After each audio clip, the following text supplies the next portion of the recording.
Capítulo 68 O Resgate, Parte 4. Os ataques foram lançados simultaneamente. Camille protegeu Ruslan para que ele não fosse levado novamente, e Gil usou seu corpo enorme para afastar o enxame de lobisomem, e Khan aproveitou o momento e voou como uma cobrata em direção a Gillian. Ela pensou que era hora de festejar, mas sua carne estava exposta e ensanguentada. Gillian estava completamente em menor número. A noite estava escura como um breu desprovida de sombra, então deveria ter sido o palco dela, mas ela estava à porta da morte, algo que ela nunca havia considerado antes. Ela teve que aguentar um pouco mais. Ela logo seria capaz de sair para a luz do sol e desfrutar da vida eterna em um mundo onde sua espécie dominaria tanto a noite como o dia. Ela não podia se dar ao luxo de desperdiçar seu tempo e esforço em um momento como esse. Acho que eu deveria comer alguma coisa. Gira murmurou em uma voz languida enquanto esticava o pescoço para olhar o céu escuro. Ela havia perdido muito sangue de uma vez, então sua capacidade de aumentar seu poder até a força total era limitada. Um pouco de sangue humano seria bom, mas essa não era uma alternativa ruim por enquanto. No final, Gira decidiu incorrer nessa perda para obter um resultado melhor para si mesma. Khan voou com uma vespa em uma velocidade vertiginosa, deixando marca de garra afiada nas costas de Gillian. Ela torceu o corpo, tentando desviar do golpe da melhor maneira possível, porque não conseguia se mover facilmente devido aos ferimentos. Gillian gritou de dor agonizante. Ao mesmo tempo, ela examinou os arredores com vigilância redobrada, procurando uma rota de fuga. Khan recuou após o ataque ofegante. Ele ainda não tinha experiência suficiente para controlar sua força. Suas habilidades naturais superavam a de seus irmãos, mas quanto mais ele ganhava velocidade, mais seu corpo não conseguia acompanhar o movimento e ele era empurrado para trás. Em pouco tempo que Khan levou para se recompor, Gillian aproveitou a oportunidade para aumentar sua própria velocidade. Khan estava pronto para conter a ofensiva de Gillian. Gillian avançou em direção a Khan com uma velocidade inescrutável que os olhos humanos não conseguiam acompanhar. Não houve hesitação em seu movimento. Khan exibiu seu olhar dourado, desejando enfrentar o ataque. "Espere, Khan, não é assim!" Camille gritou à distância. Eles pensaram que Gillian estava planejando atacar Khan, mas ela rapidamente mudou de direção em direção a Gillian sem fazer barulho. Então ela puxou um lobisomem que havia caído da matilha em sua direção e mordeu seu pescoço. Grandes pedaços de carne arrancaram o corpo do lobo de sua presa como se ele fosse uma boneca de pano. O lobo agitou seu braço em agonia e depois caiu para frente enquanto perdia as forças. "Droga!" Gillian gritou, frustrado por poder apenas observar o desenrolar disso. Gillian bebeu sangue e se recuperou em um ritmo notavelmente rápido. Ela percebeu que seu corpo já estava se regenerando. Por dentro, seus músculos dilacerados voltaram à vida e sua pele se arrepiou com o ritmo acelerado de seu coração. Sua visão turva estava meio a caminho de volta ao normal. A dor do braço decepado ainda era insuportável, mas com o tempo iria sarar. Ela estava chateada por ter perdido um braço, mas ainda tinha movimento restante. Gillian decidiu usar seus poderes mais uma vez. Seria o golpe final, a única saída. Ela arriscou sua vida e ferimentos e abriu o caminho entre os lobisomens e cobaia. O controle mental por alucinação era muito mais eficaz quanto mais próximo o sujeito estava do controlador. Uma vez perto dos lobos, Gillian aproveitou a oportunidade e cerrou os dentes. "Ataque! Mate todos eles! Todos eles!" A voz de Gillian chegou claramente nos lobisomens sob seu controle. Então os lobisomens começaram a avançar em direção a Gillian com uma velocidade e força diferente de antes. Um lado não teve escolha senão atacar, e o outro não teve escolha senão defender. Tudo estava acontecendo como Gillian queria. Embora não tivesse se transformado em lobo, ainda eram lobisomens. Mesmo na forma humana, sua proeza física era esmagadoramente superior à dos humanos. Gillian desviou sem reclamar, apesar de ter golpeado seu corpo. Percebendo isso, Khan juntou-se a ele. "Vocês vão me fazer chorar. Tão comovente." Gillian zombou deles enquanto observava. Ela imediatamente aproveitou o caos para concentrar toda sua energia nas pernas e começou a correr.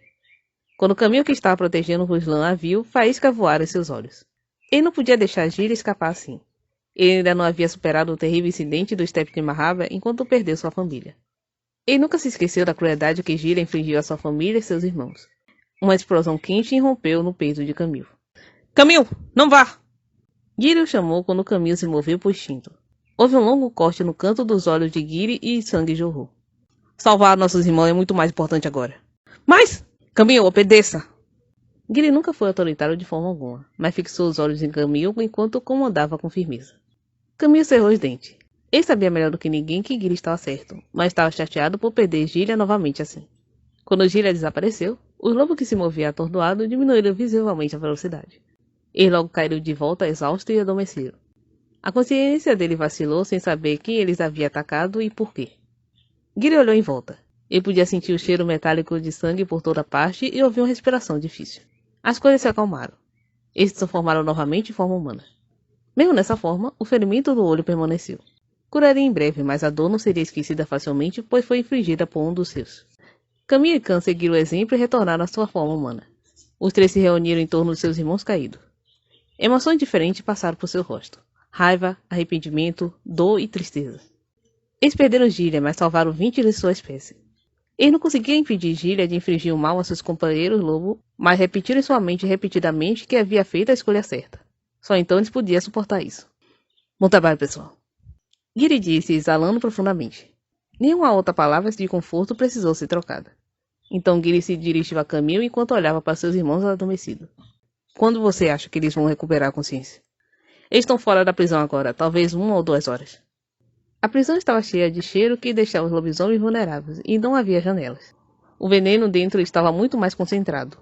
Eles não respiraram ar fresco desde que foram capturados. Exausto, Giri inclinou para o lado e colocou a cabeça de Ruslan no colo. Ele colocou a mão perto do nariz do menino para ter certeza que ele estava respirando. Só então ele relaxou aliviado. Camille assistiu isso sem acreditar. Ele recostou na parede oposta e cruzou os braços. Khan permaneceu alerta, examinando a área perto de onde seus irmãos dormiam. Eles estão esperando, né? Finalmente, Giri pensou em seus irmãos que estavam esperando por ele na pousada e perguntou a Khan com uma expressão preocupada no rosto. Provavelmente. Quais são as chances de eles estarem dormindo? Muito pequeno. Giri se desesperou com a resposta monótona de Khan, como se fosse uma sentença de morte. Eles ficaram para trás e esperaram em vez de ir atrás dele. Ele sabia que seus irmãos estavam pensando. Provavelmente estava assustado, mas confiava nele e esperava em silêncio. Como fizeram até agora. Bem, é um alívio que eles não tenham vindo.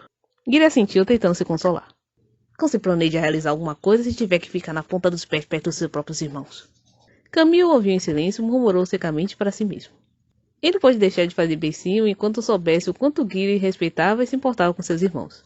Era apenas sua natureza. Também veio um sentimento de ciúme pelo tempo que perdeu com Giri. Eu sei. Giri sabia que Camille estava pensando. Portanto, ele apenas sorriu levemente para ele com um olhar sentido em vez de discutir. Eles permaneceram em silêncio por um tempo. A escuridão da meia-noite desapareceu, dando lugar à miragem do amanhecer. O único som que ouviram foi o esmagamento das folhas úmidas sob os pés. Com sua verdadeira consciência despertando fracamente, o lobisomem parecia atordoado quando pisava em um território humano desconhecido.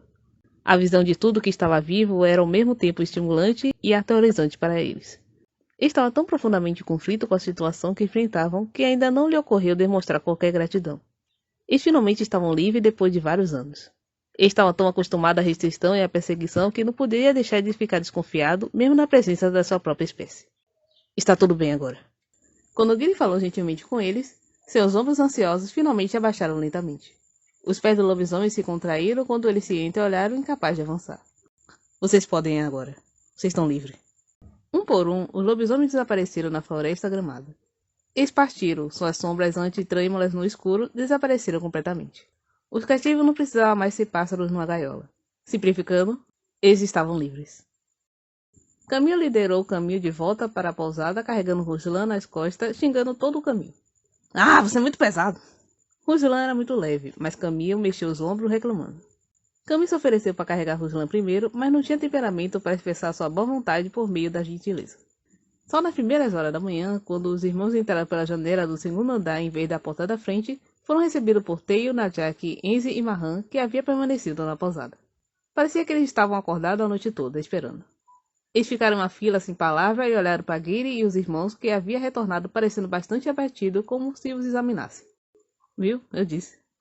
A expressão no rosto de Khan quando ele se virou e falou, pensou Giri, foi a mais diabólica que ele havia visto.